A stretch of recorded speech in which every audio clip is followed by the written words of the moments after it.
Olá, este é o CNN Money, o podcast que te ajuda a tomar as melhores decisões. Hoje é sexta-feira, 17 de fevereiro, sou Thaís Herédia. Vamos juntos nesse pré-carnaval, minha gente, passar pelas principais informações e notícias da economia no Brasil e no mundo.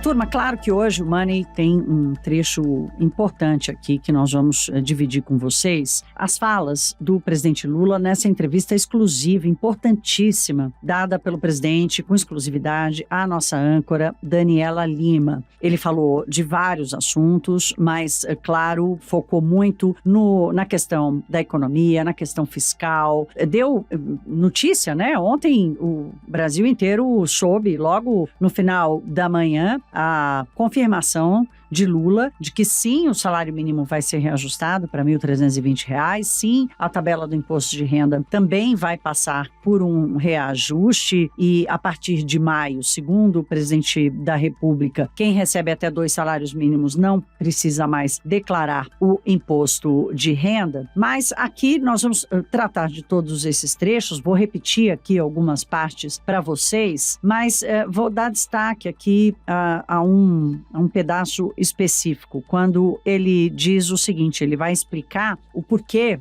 ele não quer diálogo com Roberto Campos Neto, atual presidente do Banco Central. Vou abrir aspas. Ele diz assim: se eu não posso conversar sobre a taxa de juros, se eu não posso influir para reduzir a taxa de juros, se eu não posso conversar com ele sobre emprego, então o que eu vou conversar? Fecho aspas. Isso o presidente Lula falando sobre uma cobrança da Daniela. Escuta, vai dialogar ou não com Roberto Campos Neto? Ele estendeu a bandeira branca, diz que quer conversar. O senhor vai conversar? Acabei de citar a resposta de Lula. Vou voltar aqui alguns anos, lá para os primeiros mandatos do presidente, em que ele tinha Henrique Meirelles como presidente do Banco Central. E o Lula não só conversava, como reclamava com o Meirelles toda vez que o Banco Central subia a taxa Selic ou demorava para baixar. O Meirelles não tinha a proteção da lei para a sua autonomia, mas ele conseguia driblar o protesto do presidente, do vice-presidente, José Alencar, que Lula lembra tanto, dizendo ele reclamava direto. Nenhuma reclamação foi capaz de mudar o fundamento técnico das decisões de Meirelles. E, o passar do tempo, inclusive com relatos do próprio ex-presidente do Banco Central, ex-ministro da Fazenda, Henrique Meirelles, mostram que sim, ele sofreu muita pressão, como todo presidente do Banco Central sofre pressão política. Faz parte do jogo, isso é uma coisa. A outra coisa é inferir erro ou irresponsabilidade na condução da política monetária por não acatar um desejo do presidente da República. O que o presidente Lula demonstrou na entrevista ontem, quando ele trata da questão econômica, é que ele está bastante influenciado pelo diagnóstico dos economistas heterodoxos que hoje assessoram e falam muito pelo novo governo e pelo Partido dos Trabalhadores. Uma das questões, por exemplo, que o presidente Lula repetiu ontem, olha, não há inflação de demanda no país e por isso o juro básico não precisa subir nem ficar alto demais. No Money de hoje, nós recebemos o Fábio Cantu, que foi diretor de política econômica do Banco Central, hoje é head de investimentos e de macroeconomia da ASA Investments. E eu fui questionar o Fábio sobre a questão técnica. Afinal de contas, o Brasil tem ou não inflação de demanda? Qual é a qualificação da inflação do país? Acho que esse é um bom começo para compreender onde o diálogo estaciona. Vou começar o episódio de hoje dividindo com vocês um outro trecho do presidente Lula, a entrevista exclusiva, que ele fala do mercado financeiro, do que ele entende do que é o mercado financeiro e da reação que o mercado vem tendo com as suas falas, com as suas decisões. Vamos ouvir. Eu sei da existência do mercado. Eu sei o que o mercado faz para ganhar dinheiro, mas eu estou governando para o povo brasileiro. Quando se fala em responsabilidade fiscal no país, está se dizendo o seguinte: os banqueiros querem ter certeza de que eles vão receber os seus juros todo ano do governo. É isso que eles querem. Querem garantir primeiro deles. O Lula mostra que ele assume ali uma postura mais radical com relação ao governo, desprezando inclusive o desenvolvimento do mercado de capitais nos últimos anos no Brasil. Quantas vezes eu já citei aqui a entrada de 5 milhões de pessoas na Bolsa de Valores, quer dizer, um aprendizado não só dos investidores, mas também das empresas, pequenas, médias empresas, acessando o mercado de capitais com produtos financeiros para financiar o seu negócio. Não é exatamente esse cenário e esse cenário que o presidente Lula descreve e o diagnóstico que ele tem sobre como funciona o mercado financeiro. Bem, o presidente Lula também citou e tratou da autonomia do Banco Central. Eu dei aquele trechinho primeiro, que ele fala do diálogo, e agora vou dar destaque aqui sobre a autonomia do Banco Central. A Daniela Lima perguntou diretamente ao presidente Lula se ele vai rever ou não a lei da independência do Banco Central, que deu a Roberto Campos Neto o mandato que termina em 2024. Vamos ouvir o Lula. Vamos ver qual é a utilidade que a independência do Banco Central teve para esse país. Olha, essa independência do Banco Central trouxe para o país uma coisa extraordinariamente positiva. Não tem problema nenhum dele ser independente. Não tem. Ele não é independente, ele é autônomo, mas não é independente. Tá? Porque tem compromisso com a sociedade brasileira, tem compromisso com o Congresso Nacional e compromisso com o presidente da República. Então, isso nunca foi para mim uma coisa de princípio. Sabe, o que eu quero saber é o resultado. O resultado vai ser melhor. Um Banco Central autônomo vai ser melhor. Vai melhorar a economia? Ótimo. Mas se não melhorar, nós temos que mudar. O mandato de Roberto Campos Neto termina ao final de 2024. A grande questão sobre o questionamento ou sobre a dúvida do presidente da República se funciona ou não a autonomia é a premissa dessa interpretação, a premissa dessa avaliação. 2 anos de novo governo no ambiente em que o país vive, no ambiente em que o mundo vive, são suficientes para fazer essa avaliação? Nós vamos tratar disso, claro, ao longo desse tempo todo. Vamos mudar de tema aqui ainda tratando trechos da entrevista de ontem, porque saiu uma informação importantíssima. Daniela Lima é colada na notícia e conseguiu tirar do presidente Lula a confirmação de que sim, o salário mínimo vai subir para R$ 1.320 a partir de maio e a isenção do imposto de renda também vai mudar para alcançar quem ganha até 2 salários mínimos, ou seja, um valor de R$ 2.640. Vamos ver esse trecho. E é um compromisso meu com o povo brasileiro, é que nós vamos acertar com o movimento sindical, está combinado com o Ministério do Trabalho, está combinado com o ministro Haddad, que a gente vai, em maio, reajustar para 320 e estabelecer uma nova regra de salário mínimo, que a gente já tinha no meu primeiro mandato. Ou seja, o salário mínimo, ele terá, além da reposição inflacionária, ele terá o crescimento do PIB. Porque é a forma mais justa de você distribuir o crescimento da economia. Não adianta o PIB crescer 14% e você não distribuir. Ou seja, é importante que ele cresça 5%, 6%, 7% e você distribuí-lo para a sociedade. É isso que vai acontecer. É isso que vai acontecer. Nós vamos aumentar o salário mínimo todo ano, de acordo, a inflação será reposta e o crescimento do PIB será colocado no salário mínimo. 1.320 de salário mínimo. Isenção do imposto de renda foi uma promessa que o senhor fez na campanha e essa é a promessa que faz mais barulho. A imprensa está apostando que vai haver uma isenção, uma ampliação da faixa de isenção gradual, começando em 2 salários mínimos. É isso? Vai começar a partir de agora, nós vamos começar a isentar a partir de R$ 2.640. É exatamente o mínimo novo.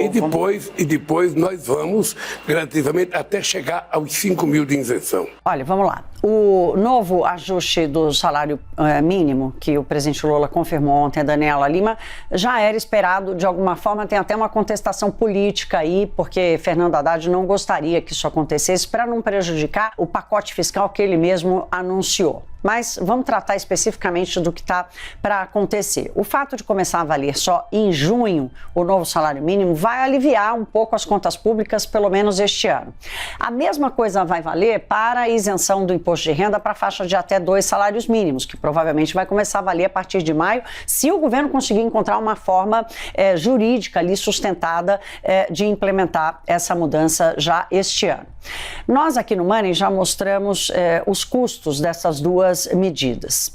Antes de eu mostrar os custos aqui, para relembrar vocês, eu quero falar da fórmula do salário mínimo, de reajuste do salário mínimo, que Lula quer retomar esse cálculo que foi adotado pelo seu governo lá em 2006 e que durou até 2019, que considerava o índice de inflação, o INPC, que é o índice de inflação de baixa renda no Brasil, e do ano anterior, e o PIB de 2 anos antes. Essa fórmula funcionou e funciona quando o PIB cresce, mas ela provocou perda real no valor do salário mínimo mínimo em 2017 e em 2018 por causa da dupla recessão vivida no biênio anterior, 2015-2016. O Sérgio Vale, economista-chefe da MB Associados, comentarista da CNN também, me disse que, além dessa fórmula não ser a mais eficiente, a mais realista, porque ela deveria ter como base não o crescimento do PIB, mas da produtividade, ou seja, aquilo que está absolutamente correlacionado com o valor do trabalho no Brasil, essa fórmula volta sem que o país tenha feito um ajuste efetivo dos gastos públicos, isso na visão do Sérgio Vale. A preocupação do Sérgio Vale é compartilhada com muitos economistas, porque, afinal de contas, o maior gasto do setor público é com a Previdência e a Seguridade Social.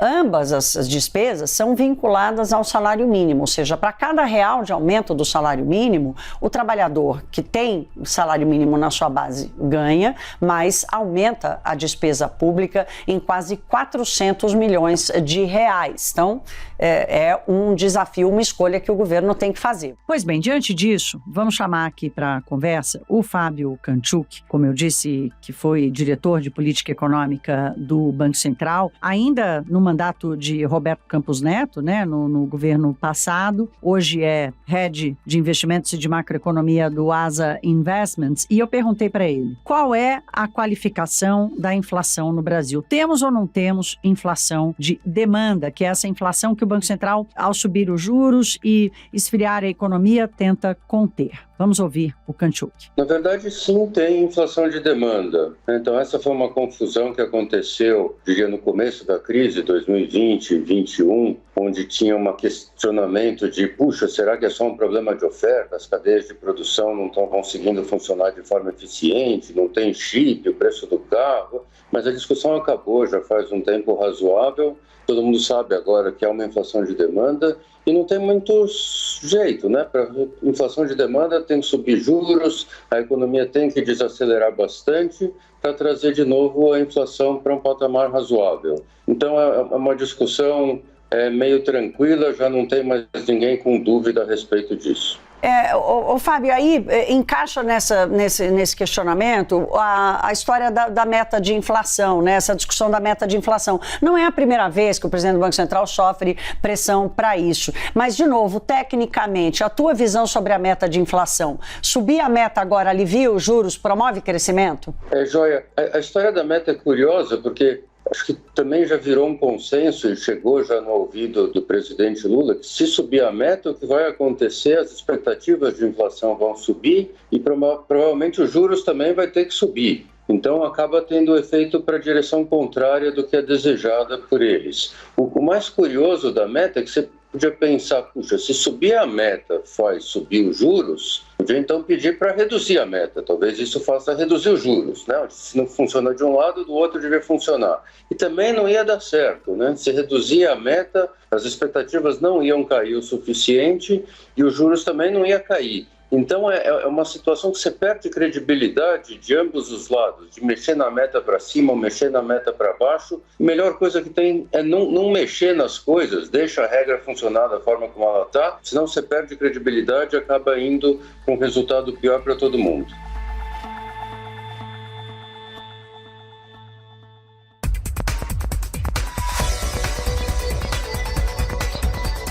Pois bem, minha gente, eu acho que tem aí bastante informação para vocês pesarem. No final das contas, a sociedade brasileira está sendo obrigada a ter que lidar com a compreensão do fundamento econômico e da formação da inflação, e não apenas com a segurança e a confiança de que as decisões que estão sendo tomadas aqui serão decisões importantes que vão levar o país a uma situação de estabilidade, né? Não é bem isso que estamos vendo. O Fernando Gabeira foi parlamentar, hoje é comentarista, né, na televisão, porque foi jornalista durante muitos anos. Ele escreveu um artigo no Estado de São Paulo hoje, em que ele diz assim, a gente está precisando entender, assim, o presidente da República fala, olha, baixar os juros é pelos pobres. O presidente do Banco Central e outros economistas dizem, olha, baixar os juros e deixar a inflação mais alta prejudica os pobres. Então, o argumento usado pelos dois lados acaba confundindo as pessoas, né? E aqui no Money, somos um podcast, um programa de economia, a gente muitas vezes traz o diálogo diálogo e traz o debate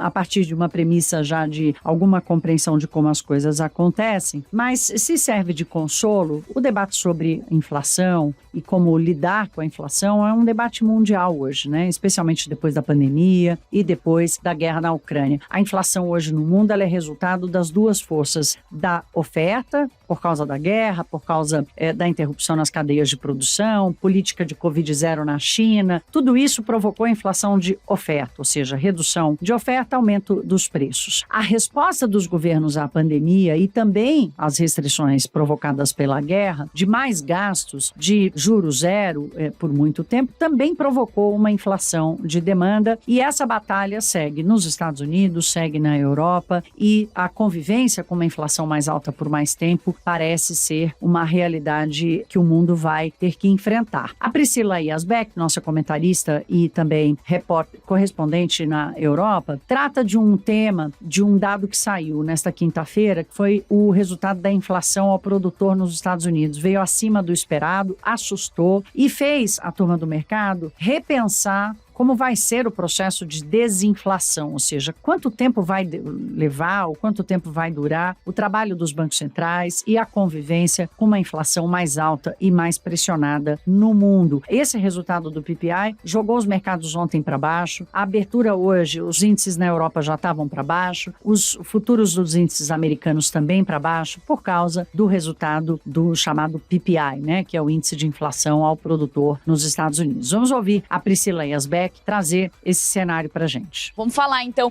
dessa inflação que está preocupando os mercados, a inflação no atacado nos Estados Unidos, o PPI que subiu 0,7%, acima da expectativa do mercado que era de 0,4%. Isso por causa dos preços de energia que estão pressionando os custos. Além disso, na terça-feira já tinha saído a inflação ao consumidor, que também na comparação anual ficou em 6,4%, ante uma expectativa de 6,2%. Como você disse, esses dados estão mostrando que o Fed, o Banco Central Americano, talvez tenha que manter as taxas altas por mais tempo ou até fazer elevações de juros maiores do que o esperado. Na Europa, a situação é parecida. A inflação também vem desacelerando, vem subindo ainda num ritmo forte, ainda está em 8,5% na comparação anual, mas ainda assim está longe da meta de 2%. Então, tanto nos Estados Unidos quanto na Europa, os preços eles não estão mais tão altos quanto o pico de outubro, mas ainda assim bem distante da meta de 2%. E aí, Thaís, para concluir aqui esse cenário global, a revista britânica The Economist ontem fez uma capa, inclusive falando sobre como que a inflação está se mostrando mais persistente. Os mercados estão subindo ao longo do ano, que os investidores estão achando que a inflação vai desacelerar de uma forma suave, sem barulho, mas eles dizem que isso não vai acontecer. Na visão deles, o que acontece é que, apesar de as cadeias de suprimento já estarem com menos problemas, apesar de não faltar mais tanto chip, o preço do petróleo já está num nível mais razoável, o que acontece é que quando se olha no detalhe a inflação, o que eles chamam de índices e itens subjacentes, a inflação ainda está persistentemente alta por causa, principalmente, dos serviços. E aí eles citam que entre os países do G7, 6 deles, das maiores economias do mundo, estão com um nível de taxa de desemprego na mínima no século. Então, esse mercado de trabalho aquecido explica esses serviços que estão persistentemente altos. Qual que é o resultado disso? Os bancos centrais talvez não façam cortes de juros em 2023, como era a perspectiva talvez no fim do ano passado. Isso significa que talvez sim, mais economias vão entrar em recessão, vão esfriar mais do que o esperado. E aí a discussão que também acontece no Brasil, se discute nessa reportagem se as metas de inflação não deveriam cair, não deveriam subir e não ficar em 2%, se 2% já não é uma meta de inflação que não é real e factível. Só que eles dizem, os bancos centrais teriam muito trabalho para mexer nessa meta de inflação e explicar por que estão fazendo isso. Tá aí, gente. A Priscila citou a capa da The Economist, né, que é essa revista britânica, talvez a mais importante de cobertura econômica do mundo. E se vocês tiverem curiosidade, corre na internet para ver a capa. É um balão, como se fosse um balão de recreação, esses mais conhecidos, mais lúdicos, né? Não é o balão da China, mas é o balão da inflação com prego, assim, tentando furar esse balão e o balão representando a inflação. E a indagação da Economist, como a Priscila falou, é por que está tão difícil reduzir a inflação no mundo? No Brasil não vai ser diferente. Somos um país que temos um orçamento muito engessado, temos uma vinculação com os índices de inflação muito forte, portanto aqui a resistência, a inércia, a difusão da inflação na nossa economia historicamente sempre foi maior, continua sendo assim, mas o nosso papel aqui é trazer todos os lados e promover o debate, e o presidente Lula, nessa entrevista que deu exclusiva à CNN Brasil, traz mais elementos para essa conversa que com certeza vai durar. Eu desejo a vocês um ótimo carnaval. Se você vai pular e se divertir, ótima folia. Se você vai descansar também, bom descanso. Eu volto só na próxima quarta-feira. Até lá, se cuidem. Um beijo.